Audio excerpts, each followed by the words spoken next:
Buenos días.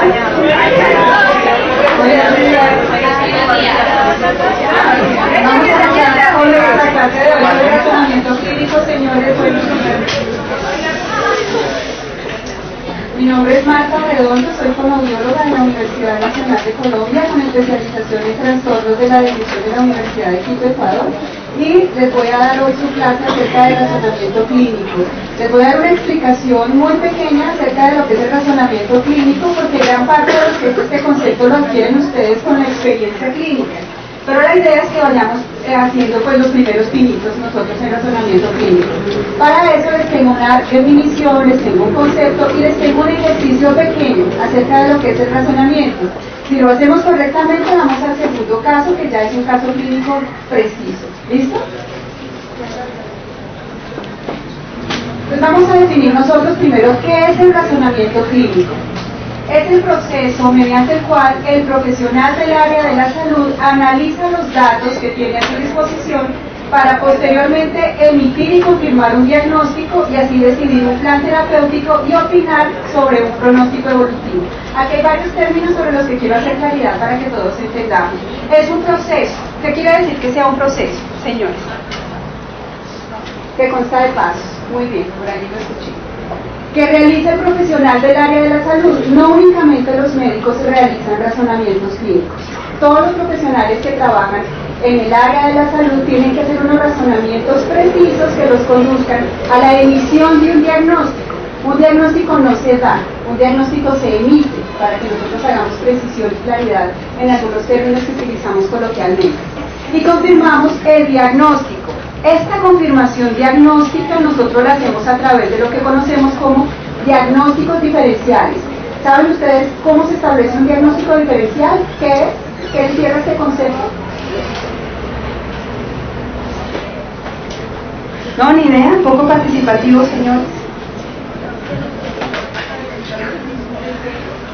¿Sabemos que es un diagnóstico diferencial? No, perfecto. Entonces se los voy a explicar qué es un diagnóstico diferencial. Cuando nosotros establecemos un diagnóstico principal, es importante que descartemos aquellos diagnósticos cuyos signos y síntomas se le parecen, para que con precisión podamos decir si un paciente presenta o no ese diagnóstico. ¿Listo? Esto lo van a hacer ustedes en la clínica todo el tiempo, porque una enfermedad se puede parecer a muchas otras y únicamente diferenciarse por una o dos características a veces desconocidas por el ojo clínico.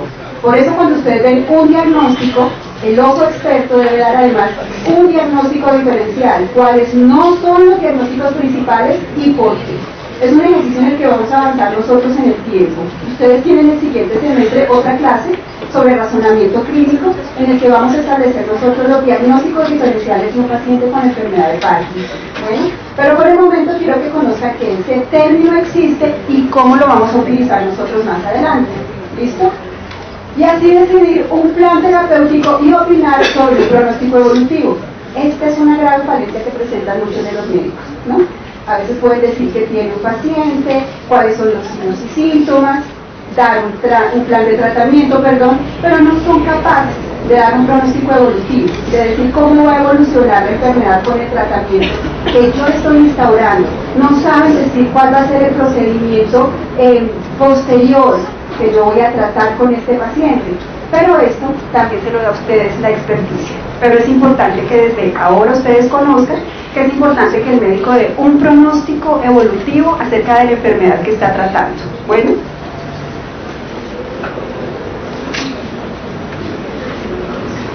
Entonces vamos a hablar de lo que es específicamente el razonamiento clínico. El razonamiento clínico es una mezcla de conocimiento más experiencia y esto da como resultado una destreza para la toma de decisiones clínicas. ¿Listo? Es importante que ustedes se vayan ejercitando desde ya. Primero, adquirir conocimiento y pulirlo. Muchas veces nosotros utilizamos una cantidad de términos coloquiales que utiliza todo el mundo y lo hacemos de pronto con un poco de indiscriminación, pero tienen que saber que ustedes como profesionales en formación del área de la medicina deben manejar un lenguaje mucho más preciso, que revele una adquisición de conocimiento real del saber médico. ¿Listo? Y la experiencia, esta se las va a dar el tiempo, pero sobre todo la calidad de profesional en el que ustedes se vayan a convertir. Muchos médicos que se gradúan de las facultades, a veces se gradúan sin esa experticia que les puede dar su práctica clínica y no tienen los elementos para defenderse realmente en consulta. ¿Por qué? Porque realmente su preparación fue deficiente y no tanto por la academia, sino por las expectativas que ustedes puedan tener frente a su formación como médicos. ¿Me explico? Hay algunas personas que se están formando únicamente desde la parte del saber.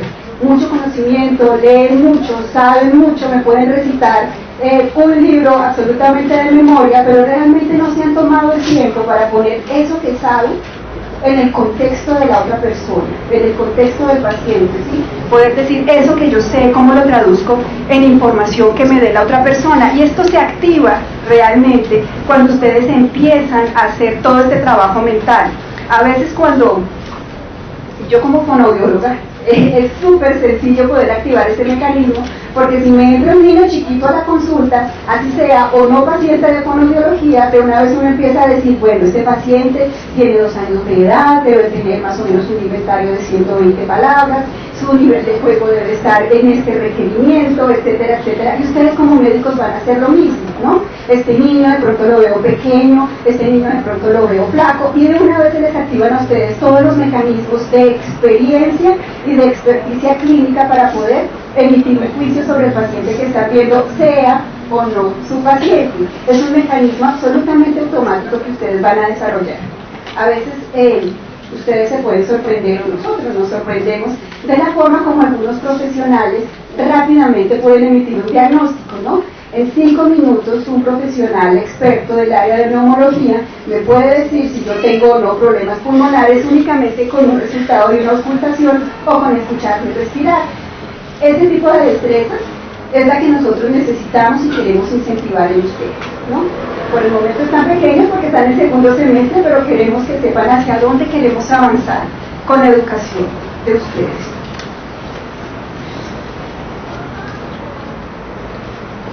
El razonamiento clínico inicia con estos 3 pasos súper importantes. Primero, un análisis de los antecedentes. ¿Qué es antecedente? ¿Qué entienden ustedes por antecedentes? Cualquiera, el que quiera.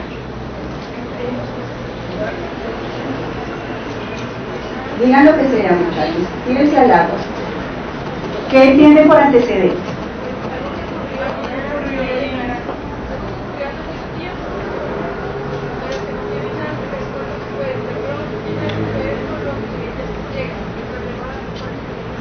Algo que ocurrió desde hace mucho tiempo y que de pronto tiene que ver con la situación actual del paciente que nos llega, ¿cierto? ¿Qué más entienden ustedes por antecedentes? La historia médica del paciente, todo lo que le ha pasado, todas las enfermedades que ha tenido, por ejemplo, los antecedentes personales, antes de esa consulta que se realiza. Bueno, digamos que los antecedentes físicos, personales, de salud, ¿sí? También familiares, ¿no? Familiares. Pero no hemos dicho con precisión qué es antecedente. Antes de, sí. Antes de. ¿Qué pasó con ese paciente antes de la consulta? Está perfecto, ¿sí? Y eso es súper importante para yo entender qué trajo al paciente a mi consulta. Es decir, cuál es su motivación anterior que lo ha traído en este momento a la consulta médica. El segundo es la entrevista. Ustedes conocen muy bien qué es la entrevista y cómo se realiza, ¿cierto? ¿Lo han visto dentro de sus prácticas? No, me están diciendo por allí. ¿No? ¿Sí? Bueno, ¿hay opiniones divididas? Bueno, la entrevista es el procedimiento mediante el cual yo recolecto la información de mi paciente. Es una entrevista estandarizada que ya tiene unos puntos determinados que yo tengo que averiguar sobre mi paciente, pero mucho de la entrevista me la va a ir direccionando mi paciente. Por ejemplo, un paciente niño, el ejemplo que yo le ponía a mi grupo esta mañana, un paciente de 2 años de edad que como antecedentes tiene prematurez extrema, ¿yo cómo voy a conducir la entrevista?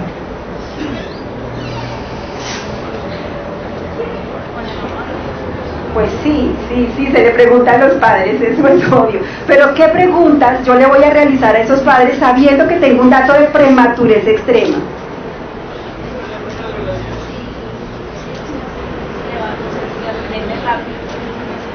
vamos a hacer una exploración neurológica. Hay una pregunta interesante que hizo otro semestre, y hay una estandarización en la realización de la valoración neurológica para todos los pacientes, ¿no? En la valoración neurológica yo miro el lenguaje matemático, la fluidez del lenguaje verbal, el establecimiento de unos razonamientos particulares que debe presentar el niño, etcétera, y preguntaban, un niño de 1 año, ¿cómo hago para mirar el razonamiento matemático? ¿Ustedes qué opinan? No se puede, exacto. Hay una ciencia que se llama neurodesarrollo, y esa ciencia me dice a mí qué voy a ver en qué paciente, en qué momento de su vida. Y es importante que ustedes lo conozcan. A un niño de 2 años con prematurez extrema, ¿qué se le evalúa? Primero, su condición neurológica. Pero dentro de su condición neurológica yo no voy a ver el lenguaje matemático. ¿Qué es lo que voy a ver? El desarrollo del habla, el desarrollo del lenguaje. La motricidad, perfecto. Y voy a tratar de descartar algún problema neurológico en ese niño que tenga prematurez extrema. ¿Listo? Ese dato me lo da la entrevista, porque yo inicio con eso, me dieron unos antecedentes previos de prematurez extrema, y yo voy a conducir la entrevista a través de ese dato que me dieron inicialmente. Y luego pasamos a la realización del examen físico. Cuando yo realizo una buena consignación de los análisis de los antecedentes, realizo una buena entrevista, yo cuando me paro de mi escritorio a realizar el examen físico, prácticamente ya tengo el diagnóstico hecho. ¿Listo? Es importante que ustedes entiendan que van a realizar el examen diagnóstico, o van a mandar unos exámenes específicos, o van a realizar una remisión a un especialista ya prácticamente con el diagnóstico hecho. ¿Listo? Y eso se los da a ustedes el razonamiento clínico. Así que es importante que tengan en cuenta ese concepto.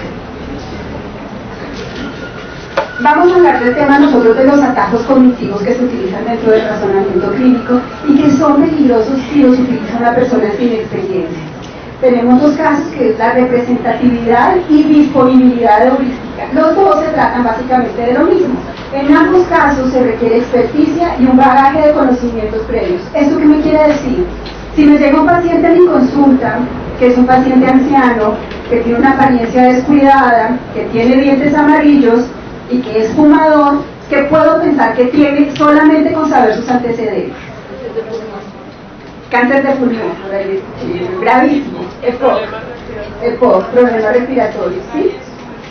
La representatividad y la disponibilidad heurística se refieren a eso. A veces yo puedo clasificar mis pacientes por las patologías previas que yo ya conozco. ¿Listo? Entonces yo digo, no, los pacientes con EPOC presentan estas y estas y estas características, y este adulto mayor que me acaba de entrar, que se clasifica dentro de esas características, lo que presenta es eso. Y de una vez yo me hago unas representaciones mentales que quiero que encajen con ese primer diagnóstico que yo di. Eso lo puede hacer el profesional experto, pero el profesional novato no. El profesional novato necesita verificar todos los signos, todos los síntomas, realizar una buena entrevista, hacer un diagnóstico diferencial, hacer las remisiones pertinentes, la imagenología pertinente, y luego de eso sí emitir un diagnóstico que sea lo más preciso posible. Ya cuando ustedes tengan mucho más bagaje y más experiencia, pueden acercar los signos y síntomas que presenta un paciente con lo que ustedes previamente ya conocen acerca de una patología particular. ¿Listo?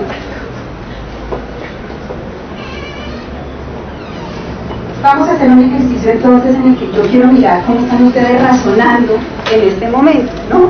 Puede ser un razonamiento que sea un poco novato, de dar unas soluciones supremamente apresuradas, o puede ser un razonamiento que responda a un análisis, a una serie de cuestionamientos y una serie de preguntas para responder a este problema. Entonces, les voy a poner este problema y lo vamos a leer muy bien, ¿listo? Si quieren se pueden hacer por grupos, o no, porque parece que la disponibilidad de la sala no da para tanto, y lo vamos a resolver. Dice el ejercicio: el monumento a Thomas Jefferson se encuentra muy sucio por el excremento de las palomas que han invadido el lugar. Este monumento se lava cada fin de semana con agua y jabón.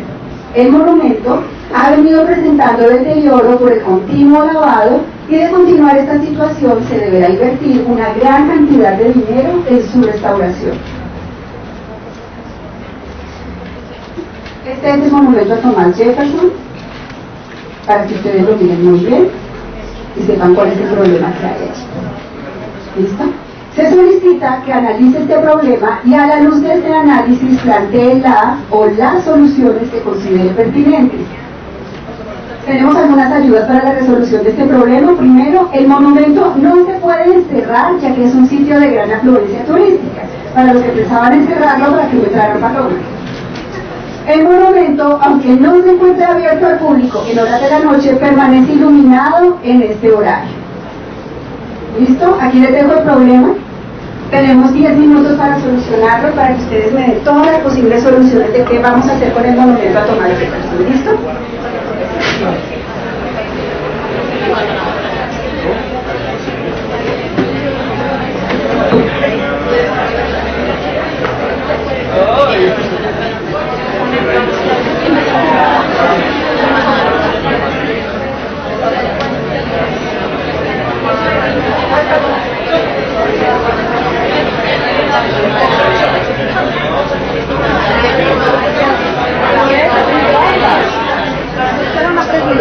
El monumento como tal no se puede poner,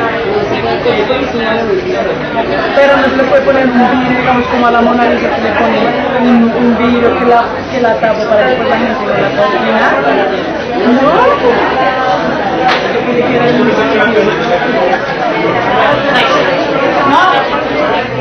Antes de buscar soluciones de cómo cubrir el monumento, de cómo lo voy a cerrar, piensen por qué entran las palomas a ensuciar ese lugar. Por la comida. Nathan, ahí te tengo. Esta es la solución.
Escucho todas las soluciones que tienen para este problema. ¿Cuáles son? No comer adentro, listo. No comer adentro.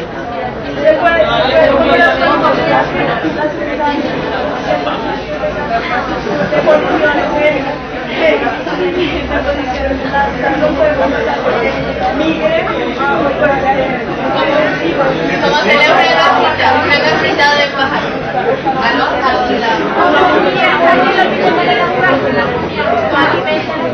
Construir un palomar, lo tiene por allí.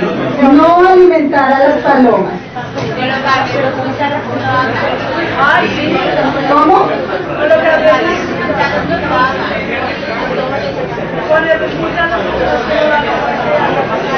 Muy bien. Multa para que le alimente a las palomas. ¿Qué más?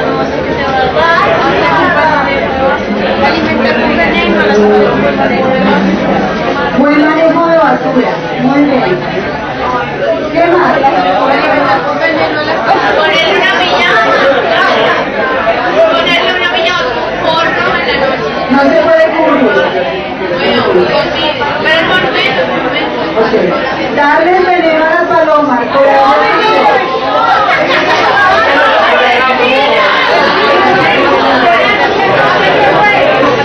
Veneno a las palomas. ¿Qué más?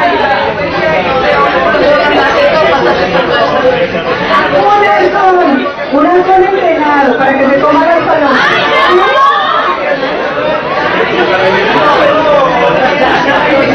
Halcón, muy bien.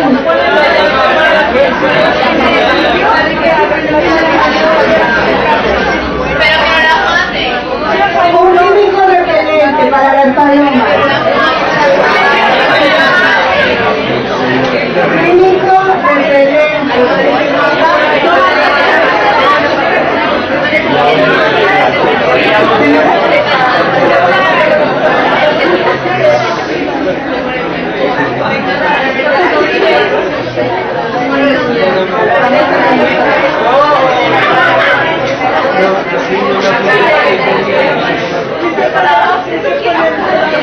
Sellante para el monumento, lo vamos a recubrir con un sellante. Ay, pero no hay que no se Es un sellante muy químico especial que se echa a las paredes. Ya vamos a hablar de eso. Estoy escuchando primero sus perlas de sabiduría y luego necesitamos. ¿Listo?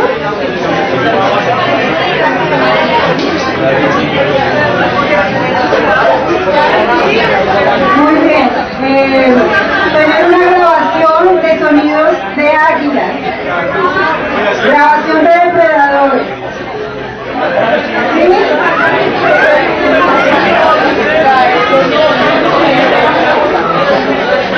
¿Es todo, señores?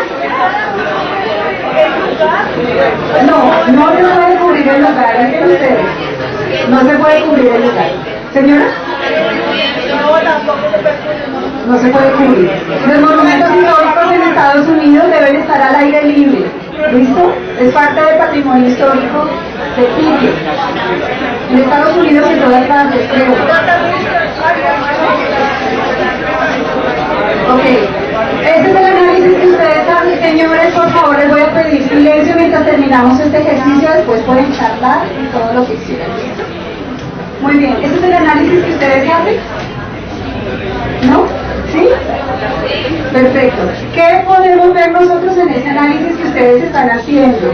Primero, que hay unas soluciones que únicamente están atacando a un problema, pero ustedes no están yendo al fondo del problema. Y yo les doy una indicación de cuál era el fondo del problema. ¿Por qué hay palomas en el monumento? Ustedes me dicen, porque la gente les da de comer, ¿cierto? Porque tienen miedo. Tienen nidos, sí, pero digamos que un animal reside en un sitio porque tiene una fuente de comida que es abundante y que es continua.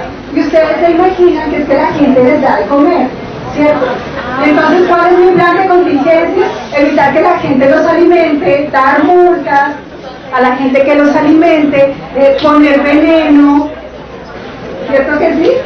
Pero eso no me resuelve el problema de por qué hay palomas. Les voy a decir El motivo de que haya palomas no es porque la gente los alimente. Ellos tienen otra fuente de alimentación, así que vamos a tachar esas soluciones que ustedes dieron por parte de alimentación.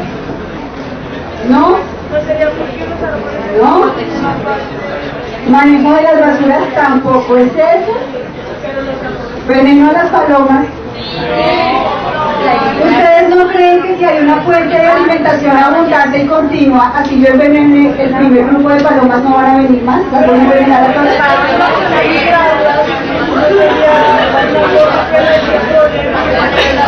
Silencio, por favor. Porque si otra fuente abundante serían los árboles que están alrededor y de ahí las palomas, ¿sí? Pero pues no es lo mismo. Bueno, o sea, podríamos migrarlas, pero tampoco podemos trabajar con árboles, porque pues sería un impacto por eso. Las palomas están dentro del monumento, no están alrededor en los árboles, o sea, la alimentación está dentro del monumento. La alimentación está dentro del monumento. O sea que envenenar a las palomas tampoco. ¿Les traemos un depredador o sonidos de depredadores? ¿Qué problemas tiene esto del depredador? Es un sitio turístico, yo no puedo tener un depredador aquí. ¿Listo? O sea que, ¿cómo?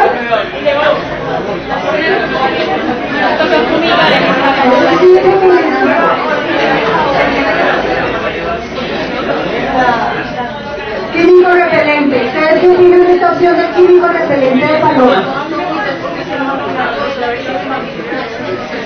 Pero vamos a pensar de qué se alimentan las palomas dentro del monumento. Si no es la comida de las personas que Quiero que miren el monumento. Está abierto.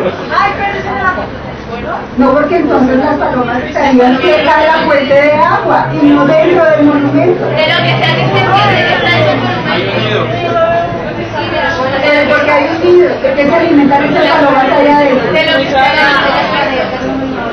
¿De qué? ¿Las paredes? porque las paredes, obvio, depende de porque como en la noche está prendido el monumento, así todos los que van a entrar al monumento. Los bichos usualmente siguen la luz. En la noche, cuando ustedes prendan un farol o algo, todos los bichos se van a ir hacia la luz. Como el monumento está prendido en la noche, todos esos bichos van a estar dentro del monumento, por lo cual las palomas van a estar adentro y pues va a ser su principal fuente de alimentación.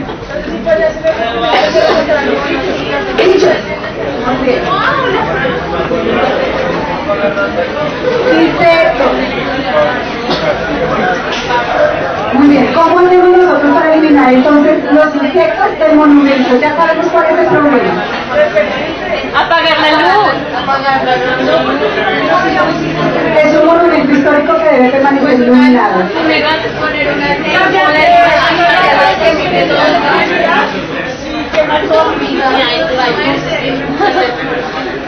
Ponerte esas luces que los queman. Muy bien, señores, silencio por favor. La resolución del caso es muy sencilla, pero quiero que vean el razonamiento que ustedes hicieron antes de la resolución del caso, ¿no? Y es generalmente lo que uno hace en razonamiento clínico, dar unas soluciones que son absolutamente apresuradas, son rápidas, a veces no están bien pensadas, no están bien fundamentadas, porque quiero que mire todo lo que ustedes dijeron, ¿cierto? Y ustedes dijeron lo primero que se les ocurrió, pero no hicieron un razonamiento preciso de por qué hay insectos, de por qué hay palomas, los insectos que hacen ahí adentro, cómo hago para eliminarlos, será que la luz me atrae insectos. Y ese es el razonamiento al que los estoy invitando a ustedes esta mañana para que ustedes hagan todo el tiempo. Se pregunten por qué, por qué, por qué y por qué todo el tiempo antes de dar todas estas soluciones. Siempre que he presentado este ejercicio en algunos grupos, la primera solución es matar las palomas. ¿Listo? Siempre. Una mano de criminalidad en la universidad. Entonces quiero que analicemos eso. Antes de matar las palomas, pensemos cuál sería el mecanismo de solución que es mucho más viable.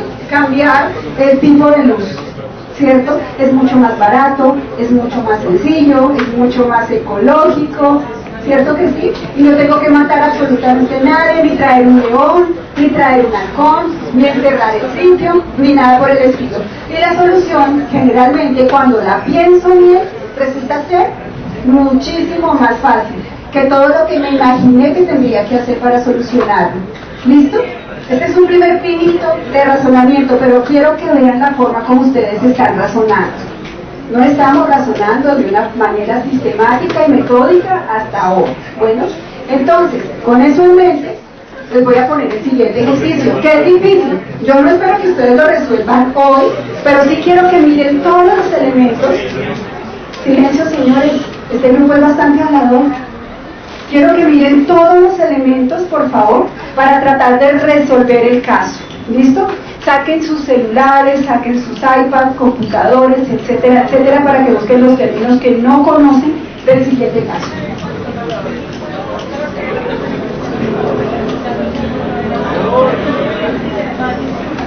Caso clínico. Un paciente de 27 años infectado por el VIH es traído al hospital por 2 semanas de fiebre, tos y expectoración, mucopurulenta. En las últimas 48 horas se añade cefalea de creciente intensidad con leve dificultad para la flexión del cuello. La radiografía de tórax se muestra a continuación, ya te las muestro.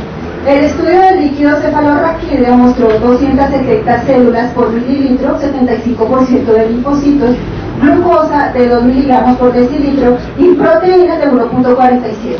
¿Cuál considera el agente etiológico más probable? Ahí están, y ya les muestro la radiografía. ¿Listo?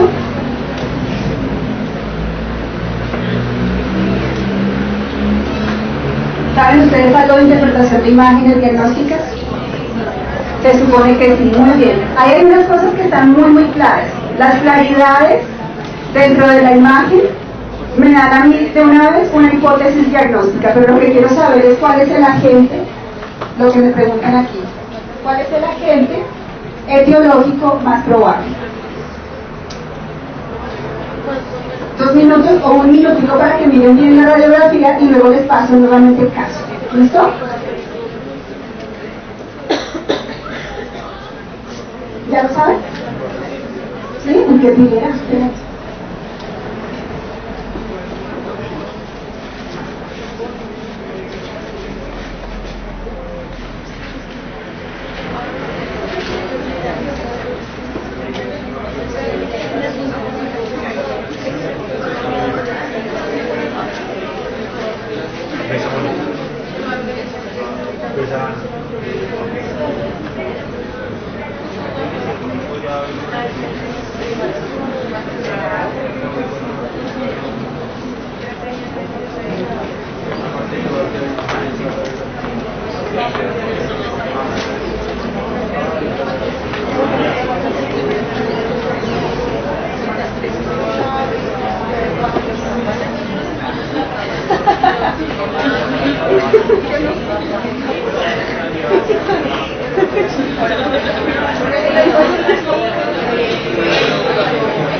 ¿Ya lo tienen? Recuerden que me dan la respuesta y por qué. ¿Listo? Es parte del razonamiento, poder justificar. ¿Cuál? ¿La imagen?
huevo y todo.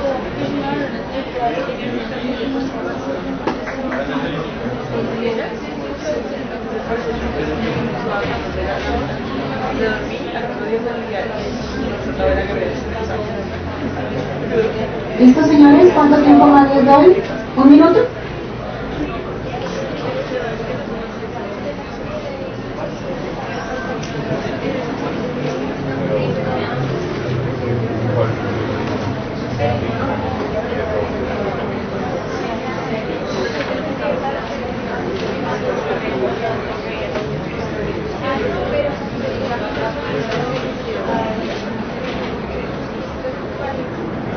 ¿Está muy difícil?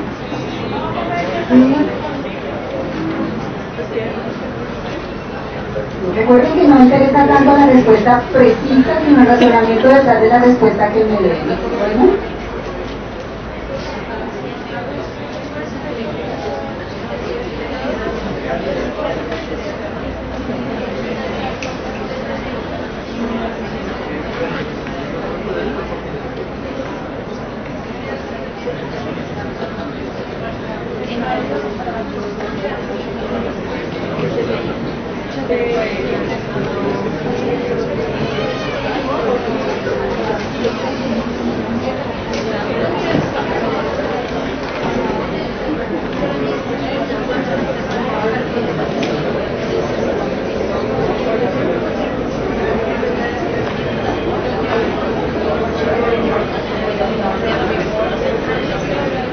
¿Listo? Soy todo oídos.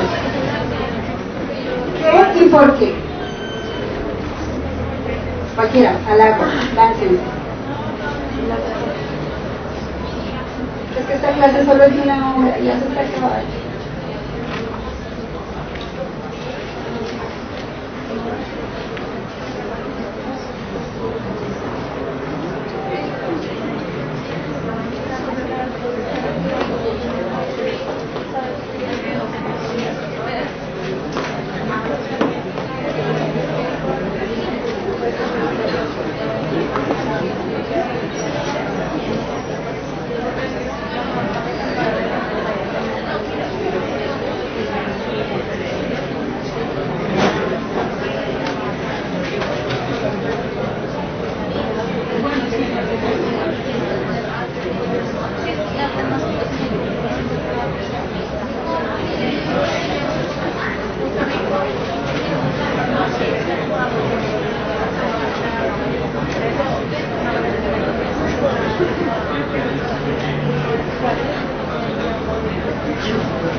Ya tengo una de las primeras hipótesis, ¿listo?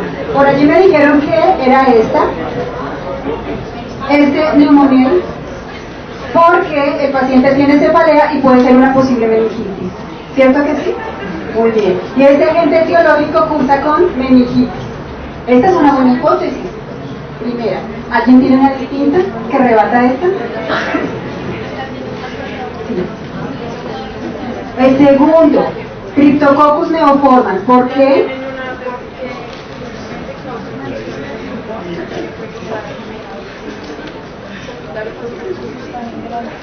Infecciones en pulmón, meningitis en pacientes con VIH, ¿sí?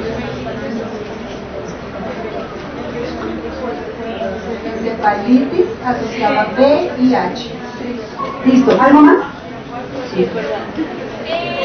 Nosotros decimos que es Mycobacterium tuberculosis porque las dos, pues uno porque es una bacteria porcina y porque ha tenido 2 semanas de fiebre, tos y expectoración purulenta, lo que nos hace pensar que puede ser una tuberculosis, pero no sería una tuberculosis normal, sino una tuberculosis por la cefalea creciente y por la dificultad de obtención del cuello. ¿Ustedes qué grupo son? Levanten la mano. Muy bien. Podemos añadir algo Doctora, ¿podemos añadir algo a lo que pueda decir el grupo? Sí, por favor.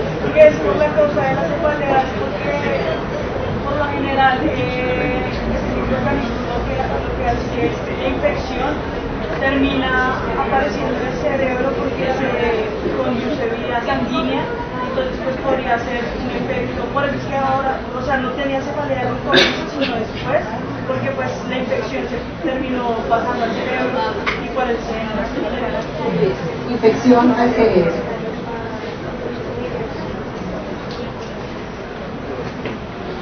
Soy todo oídos. Nosotros decimos que es de la neumonía porque, bueno, primero, la neumonía es una de las manifestaciones musculares de pacientes porcinos. Segundo, tiene tos con expectoración purulenta, lo cual también es causado por este microorganismo. Tercero, la cefalea y la dificultad para el cuello son síntomas de meningitis, que también es causado por el microorganismo. Y el estudio del líquido cefalorraquídeo al mostrar 2 miligramos de glucosa significa que está disminuida y este microorganismo fermenta la glucosa, por tanto va a utilizarla. Perfecto, saben que me sorprende tan buen razonamiento para un estudiante de segundo semestre, muy bien. Vamos a mirar entonces cuál es la resolución del caso. ¿Listo? ¿Están listos? No, pero los razonamientos detrás de las soluciones están muy bien. Solución.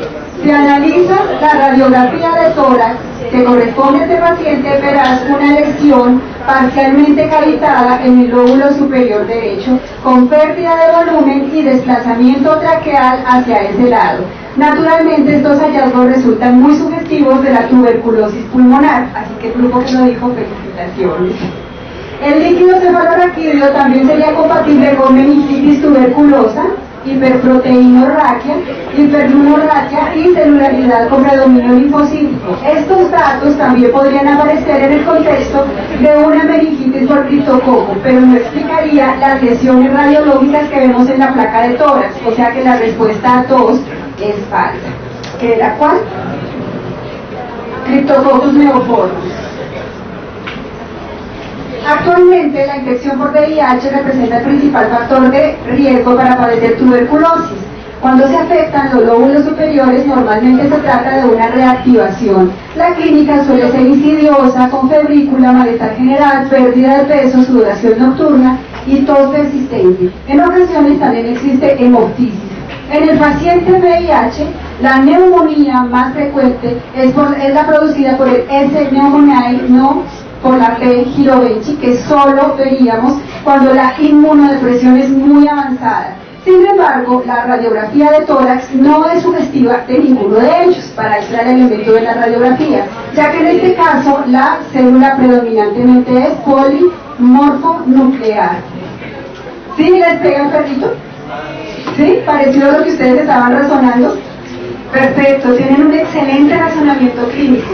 Lo que les falta es un poco de experticia, pero eso la van a ir adquiriendo en el transcurso de su carrera. ¿Listo, señores? Eso fue todo. Muchísimas gracias. Nos vemos en la siguiente clase. Bueno, estén muy bien.